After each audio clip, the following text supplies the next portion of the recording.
चेतावनी देना चाहता हूँ भारतीय जनता पार्टी को। आप साधु संत के नाम पर, हिंदू धर्म के नाम पर, हिंदुत्व के धरातल पर खड़ा होकर राजनीति न करें। चेतावनी देना चाहता हूँ भारतीय जनता पार्टी को। आप साधु संत के नाम पर, हिंदू धर्म के नाम पर, हिंदुत्व के धरातल पर खड़ा होकर राजनीति न करे। चेतावनी देना चाहता हूँ भारतीय जनता पार्टी को।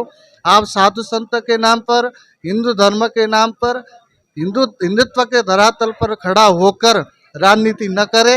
नमस्कार, आप देख रहे हैं तथ्य अपडेट्स। उचाना बलोचे पालवा गांव में पहुंचे हैं, जहां से पालवा गांव के जो मंत हैं वेद व्यासपुरी जी, आज उनके द्वारा एक भंडारे का आयोजन किया गया है। क्या प्रोग्राम है वेद व्यासपुरी जी? सबसे पहले तो आपका स्वागत है हमारे चैनल पे। जी, आप सबसे सर्वप्रथम तो आप सभी का स्वागत है। पालवा नगरी में प्राचीन सिद्ध बाबा समाधि वाले महाराज जी का मंदिर है।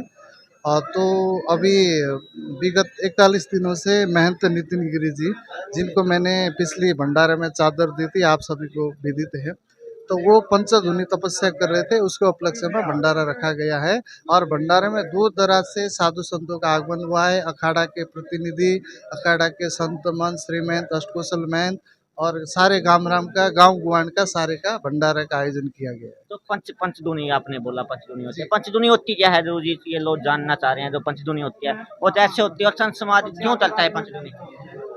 देखो, ऐसा है, श्री रामचरितमानस शास्त्रों में तप का बड़ा ही वर्णन किया गया है। महत्वपूर्ण बातें है कि तपवल रचई प्रपंच विधाता, तपवल सम्मुख करई संघाता, है ना। तपते आधार सब सृष्टि भवानी, मतलब ये जो सृष्टि का निर्माण ही तप के आधार पर हुआ है। तो ऐसा शास्त्र में वर्णन है। ब्रह्मा जी ने तप किया, भगवान नारायण के नाभि कमल से उनका प्राकट्य हुआ, उसके बाद उन्होंने ये सृष्टि का आरंभ किया ब्रह्मा जी ने। तो तप का अर्थ बहुत गहन है। और मैंने बोला कि जैसे कि तप ही सब कुछ है। जैसे कि एक किसान भी जो खेत में कार्य करता है तो वो भी तप है। जैसे आप न्यूज़ पत्रकार महोदय, आप लोग भी जो तप कर रहे हो, धूप सर्दी गर्मी सारी जगह संघर्ष रहता है, ऐसे संतों का तप होता है। पंचध्वनि का मतलब होता है कि जो पंच अग्नि होता है गोसे के रूप में, तो उसके बीच में बैठ के तपस्या किया जाता है। और उसका गहन अध्ययन करने के बाद ही मतलब कि पता चल पाएगा, क्योंकि किसी भी क्षेत्र को, किसी भी क्षेत्र में निष्णात होने के लिए उसके अंदर जब तक हम नहीं बढ़ेंगे तब तक पता नहीं चलता। कई संत देखे हैं मैंने वेद व्यासपुरी जी, जो मतलब जलधारा लेते हैं, वो भी एक तप माना जाता है। उस तप में और इस तप में क्या अंतर है? जी, आपने बहुत सुंदर प्रश्न किया। ये सारे समाज को, सारे भक्तजनों को पता चलना चाहिए तप क्या होता है। देखो, जैसे कि अभी गर्मी का मौसम है, गर्मी के मौसम में अग्नि के बीच में बैठ रहे हैं, और सर्दी के जाड़े के मौसम में मतलब कि जलधारा किया जाता है। उसका रीजन यह है कि हमारा जो कुछ भी क्रांति होती है अंदर से होती है। अंतःकरण चतुष्टय बोला जाता है, मन बुद्धि चित्त अहंकार, ठीक है ना। तो आप शरीर के ऊपर काबू कर लो, शरीर के ऊपर कंट्रोल कर लो, और तप के द्वारा आप सर्दी गर्मी के एहसास न हो। तो प्रकृति को भेदन करने का एक प्रक्रिया है ये, और उसके द्वारा आप शरीर से ऊपर उठ जाओगे, फिर मन में चले जाओगे। बुद्धि चित्त अहंकार होते हैं, आप आत्मस्थ हो सकते हो, उसका प्रक्रिया है। अब मंत्र जी आपने बताया, ये तो ये आपकी जो जलधारा है और तपोभूमि के बारे में बता दिया। अब वर्तमान परिस्थिति की बात करें, अब जो संत समाज है वो नजरिया जो पहले लोगों में होता है संतों में पलटी जाए, अभी भी बरकरार है वो? यह संत परंपरा यह अभी स्थापित नहीं है, अभी पैदा नहीं हुआ, ये अनादिकाल से है। अनादिकालों से ही देखो, संसार त्रिगुण से बना है, सतोगुण रजोगुण तमोगुण। तो साधु संत के रूप में भी तीनों गुण विद्यमान है। और निश्रय गुण्यो भवार्जुन, भगवान श्री कृष्ण अर्जुन को कह रहे आप त्रिगुण से भी ऊपर हो जाओ, वो साधना के बाद ही ये बात होगा। तो ये अभी वर्तमान परिस्थिति में मतलब कि विभिन्न संतों के रूप में ढोंग पाखंड सारे सब कुछ भी प्रस्तुत हो रहा है। हम उसके भर्त्सना करते हैं। आपको सादा सिंपल तरीका से साधनारत होना चाहिए। जो साधना करे वही साधु है।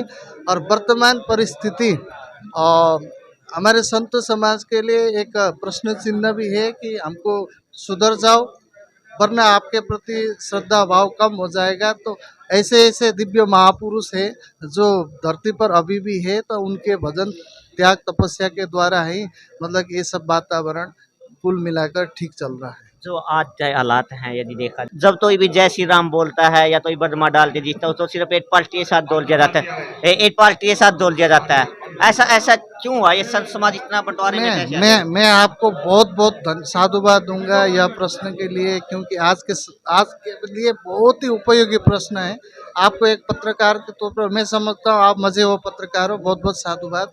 देखो ऐसा है, मैं कुछ टाइम पहले मैं अपना स्वयं का अनुभव बताऊंगा। श्री राम मंदिर निर्माण के लिए शंखनाद रैली था विश्व हिंदू परिषद का, उसके लिए मैं स्वयं मतलब कि 20-30 गाँवों में प्रचार प्रसार किया उन लोगों को चेतना के लिए। तो लोगों का प्रश्न यह था कि कहीं ये बीजेपी के पार्टी के लिए तो आप नहीं कर रहे हो। हमने उनको समझाया भैया ये हिंदुत्व के लिए, हिंदू सनातन धर्म के रक्षा के लिए हम कर रहे हैं, हमारा पार्टी से कोई लेना देना नहीं, हम संत हैं, हमें भगवा की रक्षा करना है, सनातन परंपरा को जीवंत रखना है और यह इसको अक्षुण्ण रखना है, हमारे ध्येय इतने। पर बाद में जिनके अंदर में जाके क्या हुआ, वो मिड्डा को अतिथि बना दिया जो बीजेपी का बाद में विधायक बना। हमें बहुत दुख लगा और मैं बीजेपी को चेतना मतलब कि एक चेतावनी देना चाहता हूँ भारतीय जनता पार्टी को। आप साधु संत के नाम पर, हिंदू धर्म के नाम पर, हिंदुत्व के धरातल पर खड़ा होकर राजनीति न करें। उसका वोट से आपको मतलब कि फायदा नहीं होने वाला, कि तो आप हिंदुत्व के लिए काम करो तय दिल से। नरेंद्र मोदी जी ने एक वक्तव्य दिया था, आज देश के प्रधानमंत्री है, कुछ बातों में मैं सम्मान करता हूँ पर आलोचना भी करना चाहिए जो गलत बोलते हैं। तो गौ गौ गौ गौ सेवकों के बारे में जो टिप्पणियां थी मैं उससे बिल्कुल ही नाखुश था, ऐसे वक्तव्य नहीं देना चाहिए। आप हिंदुत्व के लिए काम कर, कांग्रेस हिंदुत्व के लिए काम करता है तो कांग्रेस भी सही है, बीजेपी हिंदुत्व के लिए काम करता है तो बीजेपी भी सही है। आपने बोला बीजेपी और कांग्रेस हिंदुत्व के लिए काम चलता है। जिस टाइम मोदी सरकार बनी उस टाइम इतना हदाएं हमारी माता है, आज हम जीतल तने तो गाँव की दुर्दशा गाँव गाँव जाके देखते कैसे हो रहा है। वेद व्यास जी तो ही नहीं लगता थी हिंदुत्व की राजनीति के बल पे मोदी दुरुपयोग कर दिया उस चीज का, वोट बैंक की वजह से इस्तेमाल करके द्वारा लोगों के साथ छट जाता है। ये मेरा 100%, मैंने अभी भी बोला कि 100% मोदी जी के प्रति मेरा आलोचना है। देखो कुछ बातें उन्होंने अच्छे कार्य किए, उनका समर्थन भी है, हमें स्वच्छ आलोचना करना चाहिए। हमें मुख्य दर्शक बन के जो भी वो कर रहे हैं हिंदुत्व के नाम पर मतलब कि वो ऐसे छोड़ देना नहीं चाहिए, ठीक है। जो आलोचना करना है उसको आलोचना हमें करना ही चाहिए। मैंने अभी आपको बोला गौ सेवकों के प्रति जो मोदी जी का वक्तव्य है उसका पूर्ण रूप से निंदा करता हूँ, ठीक है। और मेरा ये अपेक्षा था कि जो मोदी जी आएंगे हिंदुत्व के प्रतीक के रूप में और हरियाणा में भी बीजेपी का सरकार बनेगा, तो मेरा यह आशा था कि गौचरण भूमि जिसी को बाद में पंचायती किला के रूप में परिणत हुआ है वो गौ माता के लिए प्रयोग होगा, यह मेरा आस था। पर ऐसा नहीं हो पाया, ये दुर्भाग्य है।